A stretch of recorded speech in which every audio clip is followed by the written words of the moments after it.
Luca, please. Thank you. Thank you very much for the opportunity again. Thanks for this opportunity to present the work we are doing on circular economy and a bit of background of circular economy in the built environment. Yeah, my name is Luca De Giovanetti at the World Business Council for Sustainable Development. So we represent over 230 of the global companies. And so we work together with the private sector to drive sustainability.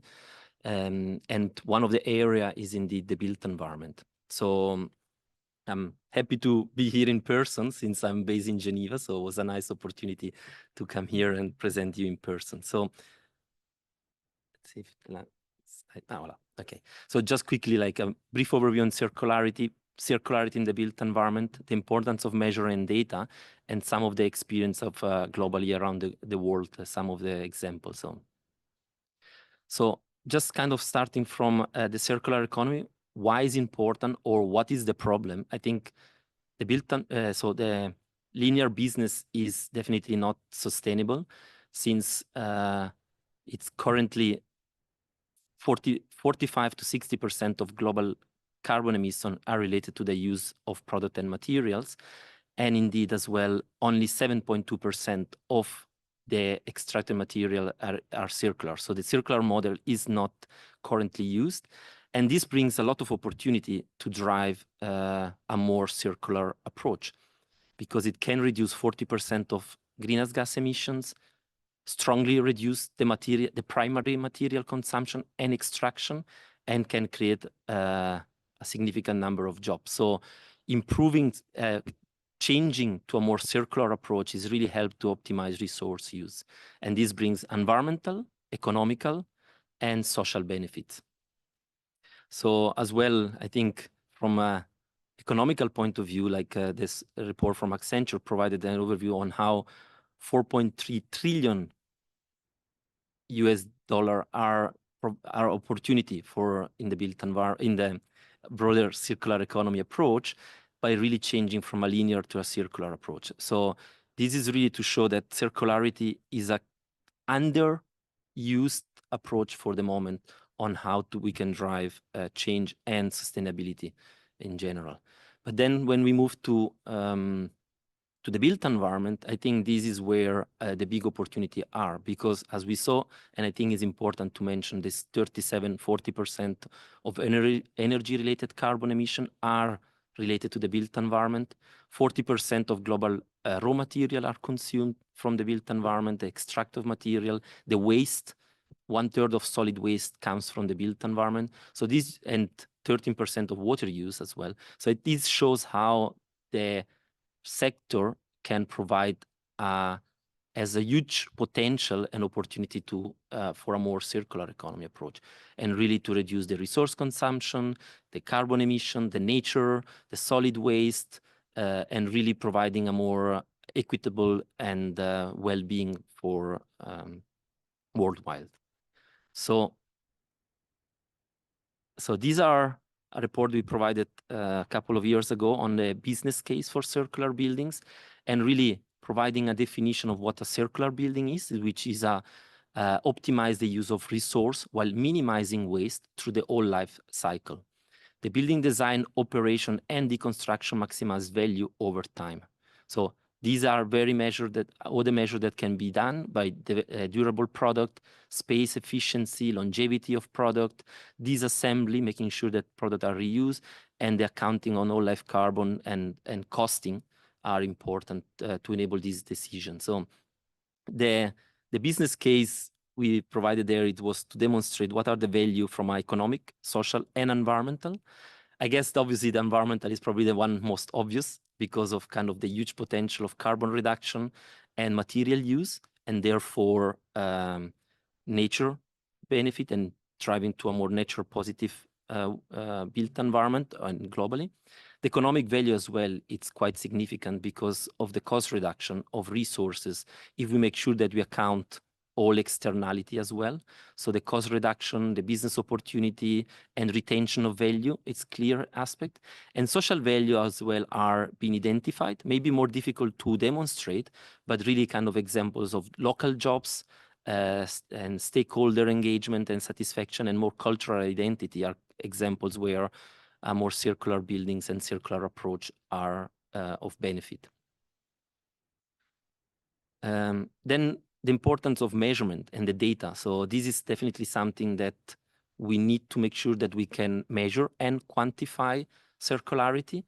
Otherwise, so measuring the circularity is really crucial to be able to demonstrate what are the benefits and how much it is and what are the benefits. So there is different measures that can be provided. I just list them there. I'm not going to go through because I'm sure you're going to have access to the slides. But so there is a lot of opportunity that needs to be considered. And when we say measuring circularity, it's important to measure the flow, material flow, how this is flowing across buildings, the energy and water flow as well, how buildings are designed as well. So presentation after from Arup will also show the aspect of importance of design as well and material use in circularity of building. And this is also important to understand the benefit and interconnection when we think of circularity for climate and resilience, nature, society, and the business value. And I think this is important that we keep in mind that circularity is not a goal, is a mean to achieve the objective of especially reducing the carbon and nature impact of building. So this is definitely kind of when we see of circularity is the objective to achieve these goals. But therefore we have to measure and make sure that we are developing circularity. And this is something that we are currently working as well in developing a framework with a lot of stakeholder, national stakeholder, private sector stakeholder on quantifying and measure circularity. So we hope to finalize this by May 2025. So, and another aspect is the data. Of course, once we measure, we need to make sure that we have the right data. So the use of data is crucial to advance circularity, to quantify that. So because we need to make sure that we can make informed decision, optimize resource use, and therefore measure the impact of circular practices. So this is really to ensure that we can have the right data at the right time to do the right decisions. So this is just a map on the architecture of digital product passport, and mapping of that is because also digital product passport enable to understand what are carbon and material content in different products. So this is just a list of some of examples of building material passport and tools that provide this assessment and provide solution for that. Just moving to more kind of an overview of more international effort. Again, I wanted to flag this initiative within the Global Alliance for Building and Construction, which there is a dedicated group on circular built environment, which aims really to support the transition towards a circularity in the building and construction sector by 2050 through supporting governments, private sector, and other stakeholders to increase awareness and buy-in, building capacity, and advanced technique, policy, and market development related to the circular built environment. So there is various initiatives in that. Some I provided here an overview on how these are. I just actually provided here more the one that are also of relevance to the Global South as well, but not exclusive to that. So there is other projects that are in that related on really kind of a more international approach as well on measuring circularity for buildings, for cities, and national level as well. So, and as well, and I have provided in the slides, but so just making sure that I don't exceed my time.